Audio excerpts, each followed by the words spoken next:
नारियल पानी, तरल आहार, मोदी लगा रहे 45 घंटे का ध्यान। जानिए क्या है पीएम का डाइट प्लान। पीएम मोदी के ध्यान पर सियासी तूफान जारी है। एक दिन बाद 7वें और अंतिम चरण के लिए वोटिंग है। ऐसे में विपक्ष का आरोप है कि वह परोक्ष रूप से चुनावी प्रचार ही कर रहे हैं। लोकसभा चुनाव के अंतिम चरण की वोटिंग से पहले तमिलनाडु के कन्याकुमारी में प्रधानमंत्री नरेंद्र मोदी साधना में लीन हो चुके हैं। बताया जा रहा है कि ध्यान कक्ष में पीएम मोदी मौन है। शाम 6:45 पर प्रधानमंत्री मोदी मुद्रा में बैठे हैं। इस दौरान पीएम मोदी किसी से बात भी नहीं करेंगे। जानकारी के अनुसार पीएम मोदी की साधना 45 घंटे तक चलेगी।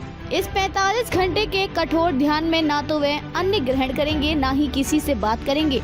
कठोर साधना में प्रधानमंत्री जरूरत पड़ने सिर्फ केवल नींबू पानी का सेवन करेंगे। वह सिर्फ तरल आहार ही लेने वाले हैं। शरीर को हाइड्रेट रखने के लिए वे नारियल पानी और अंगूर का जूस भी पिएंगे। पीएम मोदी ने की भगवती अमन मंदिर में पूजा।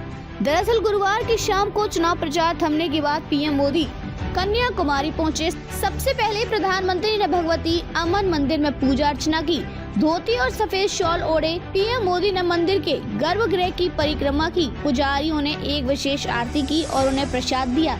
इसके बाद पीएम मोदी नाव के जरिए विवेकानंद रॉक मेमोरियल पहुंचे। यहाँ वे कुछ देर के लिए मंडप की ओर जाने वाली सीढ़ियों पर खड़े रहे और बाद में ध्यान मंडप में कठोर साधना में लीन हो गए। ध्यान के बाद क्या करेंगे पीएम मोदी? अब यहाँ प्रधानमंत्री करीब 2 दिन के लिए ध्यान में बैठ गए। 1 जून को ध्यान के बाद प्रधानमंत्री मोदी संत तिरुवल्लुवर की प्रतिमा का दौरा करेंगे। बता दें कि संत तिरुवल्लुवर तमिलनाडु के सबसे मशहूर कवि थे, जिनका स्मारक और मूर्ति दोनों छोटे छोटे टापुओं पर बनाए गए हैं। संत तिरुवल्लुवर की प्रतिमा की कुल ऊंचाई 133 फीट है। विपक्ष ने पीएम मोदी को घेरा। प्रधानमंत्री मोदी कन्याकुमारी में ध्यान लगा रहे हैं, लेकिन करीब 2800 किलोमीटर दूर दिल्ली में सियासी तूफान आ गया। विरोधियों ने पीएम मोदी के ध्यान पर सवाल उठाने शुरू कर दिए हैं।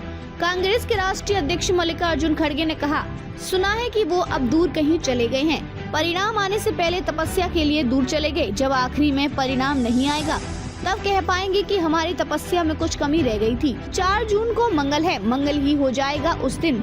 वहीं सपा प्रमुख अखिलेश यादव ने कहा कि जिन्होंने कहा था कि अच्छे दिन लाएंगे, वे अच्छे दिन तो नहीं ला पाएंगे, लेकिन 4 जून को हारेंगे। वो तो देश के सुनहरे दिन होंगे, हमारे आपकी खुशियों के दिन होंगे।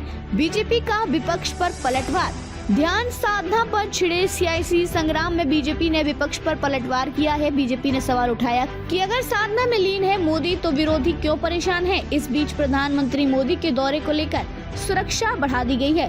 लगभग 2000 पुलिसकर्मी सुरक्षा में तैनात हैं। इसके साथ ही भारतीय तट रक्षक बल और भारतीय नौसेना की भी कड़ी निगरानी है।